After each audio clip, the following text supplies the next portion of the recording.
السلام عليكم ورحمة الله وبركاته. اللهم صل وسلم وبارك على سيدنا محمد وعلى آله وأصحابه أجمعين. ازيكم يا حبايبي قلب؟ عاملين ايه؟ يا رب تكونوا بخير وبأفضل صحة وأحسن حال. وعاملين ايه من الفيديو اللي فات؟ ويا ريت اللي ما شافش الفيديو بتاع الجولة في شقتي يروح يشوفه، هيفوتك كتير. ويا ريت تاخديلك جولة فيها كده وتشتركي في قناتي علشان تشوفي كل جديد من فيديوهاتي. تعالوا بينا يلا نبدأ الفيديو بتاعنا. ولقيت جوزي جاي عليا وبقول لي فضيلي النيش ده دلوقتي. قلت حاضر، ما علينا نفضي النيش. رحت جاية مفضياه في حاجات بلاستيك كبيرة كده، ولميت كل الأطباق منه وكل الكاسات وكل أي حاجة فيه، فضيتها ومسحته وخليته تمام التمام. وفضيت الغرفة برضو كده. دي غرفة المعيشة اللي في الفيديو بتاع الجولة، اللي ما شافوش يروح يشوفه. ورصيت الركنة هنا. دي مش ركنة، دي في ناس بتقول عليها قعدة عرب. وزي ما انتوا شايفين مسحت وظبطت، وادي مكان النيش برضو ظبطته ومسحت تحته وفرشت السجادة ديت وحطت عليها القعدة العرب دي تاني. دي الأوضة اللي بناكل فيها والأولاد بيلعبوا فيها وبيعملوا فيها كل حاجة يا حبايبي. وشوفوها كان فيها سجادة غير دي برضو، شوفوها في جولة الشقة هتلاقوها مختلفة عن كده، بس هتعرفوا في الفيديوهات الجاية انا بعمل ايه. وده كرسي كده كنت شاريه لبنتي. وزي ما انتوا شايفين كده دخلت على المطبخ، قلت اخلص ايه اي حاجه ورايا. المطبخ كان مفيهوش اي حاجه، بس بجيب حاجه كده مع الوقت. لو وقتك يسمح لك اللي انتي ما فيش اي شغلانه معاكي في البيت، تروحي جايبه اي حاجه معاكي في البيت. لو انتي ما وراكيش اي شغل او اي حاجة تقيلة زي غسيل، زي غسيل سجاد، زي مسيح، زي اي حاجة. المهم اليوم اللي انت يكون مش وراكي حاجات من التوائل ديت في يومك، تجيب الحاجات الخفيفة دي معاكي، وهتسهل عليكي حاجات كتيرة قوي، لانها بيكون جواها اتساخات برضو. وزي ما انتوا شايفين بلمعها، لان برضو بتبقى في الاماكن الضيقة ديت بيكون في اتساخات. فبتجيبي معاكي بقى المطبقية، تنزلي الحاجات اللي عليها وتغسليها، تجيبي معاكي تحت الحوض، تجيبي معاكي غسيل الغسالة، دور الغسالة. تجيبي الحاجات الناعمة ديت اللي بتبقى الواحد سهيان عنها، بس بتشيل معاكي اتساخات وبتفرق كتير. برضه تجيبي معاكي طقم التوابل تغسليه، تنضفيه من جوه ومن بره وتسيبيه يصفى. طقم البهارات، طقم السكريات، طواقم تنظيم البقوليات. الحاجات ديت بتبقى احنا برضو تايهين عنها. تلميع الحنفيات والحاجات ديت كلها، دي حاجات كلها بيكون انت غفلانة عنها، بس بتفرق معاكي في تلميعها. الحاجات الداخلية بتاعت البوتاجاز، الشوايات والحاجات ديت، لما بترش عليهم برضو سترس او بترش عليهم اي حاجة باور او اي حاجة وتسيبهم شوية وترجعي تغسليهم، برضو بتلاقي في اختلاف في الحاجات دي. وبتفرق معاكي لو انت في اليوم الفاضي اللي انت فاضية فيه، مش في اليوم المسيح البلكونات وفي اليوم اللي انت تعبانه وهلكانه فيه. لا، اليوم اللي انت فاضيه فيه. لو جوزك جايب لك اكل من بره، بتروحي جايبه الحاجات ديت وبتعملي اي مصلحه. في اليوم اللي انت جايبه فيه اكل من بره تمسحي الحيط، في اليوم برضو اللي انت مش هتعملي فيه اكل، زي كده. نرجع بقى للفيديو بتاعنا. وزي ما انتم شايفين انا غسلتها وظبطتها وغسلت المعالق وبرصهم تاني وبرص كل حاجة تاني. ده اليوم اللي انا فاضية فيه، مش ورايا فيه الا على قد ما انا فضيت برضو النيش معاكم، بس كنت مفضياها الصراحة قبلها بيوم. وهفرش السجادة، لان كنت شايلة السجادة طبعا علشان كنت عاملة تنظيف للتلاجة وحاجات التلاجة وغسل التلاجة، وهوريهم لكم ان شاء الله الفيديو الجاي، بس انا نزلت لكم ده الاول. وزي ما انتم شايفين اهو. وممكن برضو تعملي دورة خل بليمون للمعالق والشوك والحاجات ديت، تلمعيهم وتسيبيهم في الخل بالليمون فترة مع شوية بور، بيكونوا معاكي بيلمعوا زي الحوض كده. شايفين الحوض عامل ازاي يا حبايبي؟ بيلمع. لازم يكون ايدك في حلة الحوض اول باول، لان يعتبر دي حلة انت بتطبخي فيها، لازم تكون بتلمع.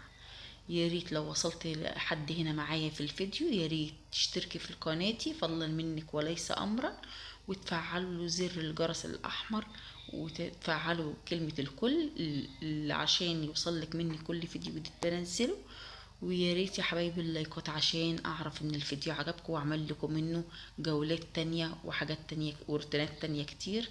زي ما انتم شايفين كده خلصت اللي ورايا في المطبخ كله، وهطلع بقى علشان ايه؟ افرش السجادة بتاع الطرقة، لان عندي الطرقة كبيرة، وكنت غاسلة السجاد وحطاه في الشمس كده يتشمس شوية، وايه، نفرشه مع بعض كده علشان تشوفوا النظافة وريحة النظافة. ويا ريت يا حبايبي تفعلوا قناتي كده عشان نظهر كده مع بعض ونكبر كده مع بعض ونعمل احلى عيلة. طالعة كده من المطبخ وسايبة المطبخ زي الفل اهو، وطالعة على الطرقة.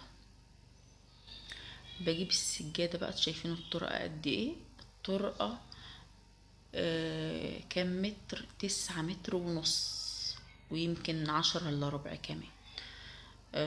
شايفين ده الحمام بتاعي، اللي ما شافش فيديو الجولة يروح يشوفه، هيفوتك كتير. ادي ده باب الغرفة النوم زي ما وريتهولكوا برضو في الفيديو اللي فات. ودي الطرقة، انا كده برجع بظهري. ودي المشايات هفرشهم انا لما جبت السجاد ده او المشايات ديت. الطرقة طبعا طويلة، 9 متر ونص، طويلة عليا لما اعمل السجادة بالطول ده. 9 متر ونص مش هعرف احطها على حيطة بلكونة ان هي تنشف، هتنزل عند الجيران. فقطعتها نصين، خليت اللي بيعهالي او بتاع السجاد قطعها لي نصين وصنفرها ليا، فعملتها على جزئين. زي ما انتوا شايفين فرشت الجزء الاول وادي الجزء التاني زي ما انتوا شايفين، علشان اعرف اغسلها في الحمام، وعشان برضو اعرف انشرها على الحديد بتاع البلكونة. زي ما انتوا شايفين قطعتها نصين، وحسيت برضو اللي انا ندمت اللي انا عملتها نصين. يعني في المنظر لو كاملة بتبقى اشيك من كده. اهي حبايبي ادي الطرقة، بس بشدها والزقها في بعض عشان مش تبان اللي انا قصاها، لان ندمت على الحتة دي.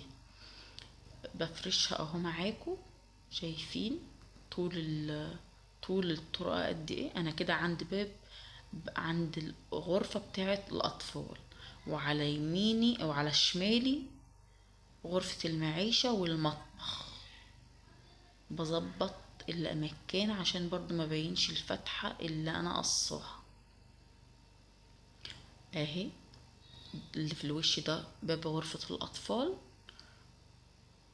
وادي الطرقة. انا كده واقفة في النص عند الحمام، وادي باب غرفة النوم.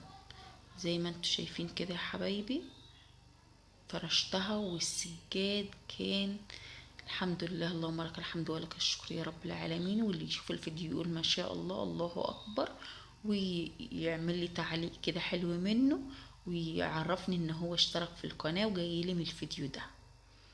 دي غرفة الاطفال، دخلت عليها كده، وهي انا مظبطاها قبل ما اعمل اي حاجة برضو عشان تبقوا عارفين.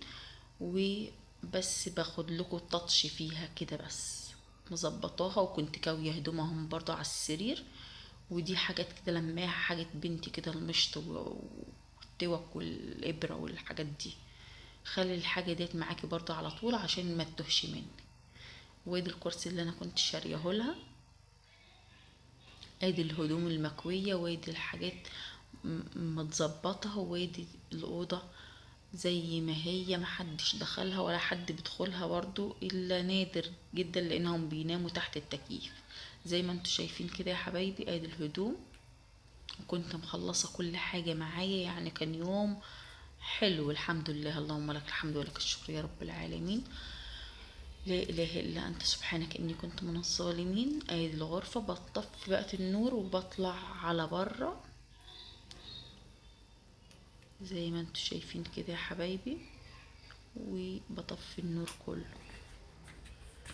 اهو يا حبايب قلبي. بطلع بقى على الطرقة، على ايدي اليمين ديت الريسبشن، وعلى الشمال زي ما قلنا غرفة المعيشة، وادي السقف، وبعد غرفة المعيشة المطبخ والحمام، واللي في الوش غرفة النوم. هنا يا حبايبي يكون الفيديو بتاعنا خلص. ما تنسينيش في اللايك والاشتراك في القناة وتفعيل زر الجرس الأحمر، وتدوسي على كلمة الكل عشان يوصلك مني كل فيديو جديد. والسلام عليكم ورحمة الله وبركاته.